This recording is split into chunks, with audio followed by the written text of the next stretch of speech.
Pot Art. Bonjour et bienvenue à tous sur Juste un moment. Non, il ne s'agit pas d'une erreur dans le titre.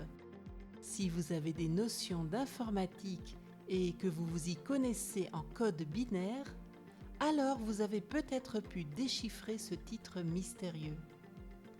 Derrière les 0 et les 1 se cache le mot informatique. Et c'est aussi le thème de cet épisode. J'ai pu m'entretenir avec mon oncle Philippe qui a travaillé justement dans l'informatique. Alors pourquoi est-ce que tu as choisi l'informatique ?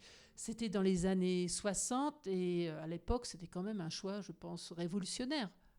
Oui, à ce moment-là, c'était les jeunes, on se tournait vers des techniques nouvelles.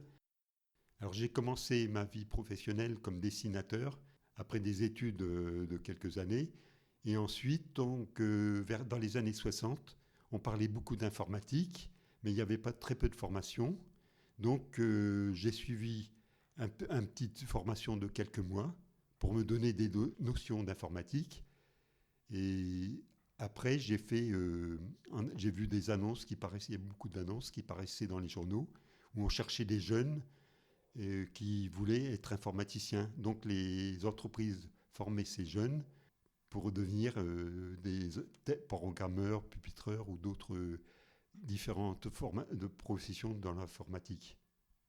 Ça veut dire que les entreprises engageaient des jeunes qui étaient à peine formés ? Voilà, oui, ils arrivaient, ils n'avaient aucune formation dans l'informatique et la société se chargeait de leur donner leur formation en suivant des cours dans des cours. Et donc, ils pouvaient se former, monter les échelons et arriver toujours un peu plus haut, quoi. Donc il y avait déjà quelques informaticiens qui étaient déjà très qualifiés et donc les sociétés en cherchaient. Mais à ce moment-là, comme il n'y avait pas beaucoup de formation, donc les sociétés se chargeaient d'envoyer des annonces en cherchant des jeunes. Et donc c'était aussi très intéressant parce qu'on pouvait progresser. Comment as-tu vu l'évolution de l'informatique ? Qu'est-ce qui a changé entre tes débuts dans les années 60 et le moment où tu as pris ta retraite ? À ce moment-là, les ordinateurs tournaient dans des salles assez vastes. Donc il y avait différents composants. L'ordinateur, les unités de disque, les unités de bande magnétique et les lecteurs de cartes. Et aujourd'hui, tout est regroupé dans un micro-ordinateur qui assure les mêmes fonctions. As-tu jamais regretté d'avoir laissé tomber le dessin industriel pour l'informatique ? Oui, bien au contraire. C'est un métier qui m'a beaucoup passionné tout au long de ma carrière et qui m'a permis de me tenir au courant des nouvelles techniques depuis mon départ à la retraite. Eh bien, ce sera le mot de la fin. Merci beaucoup Philippe de nous avoir parlé de ton expérience professionnelle dans l'informatique.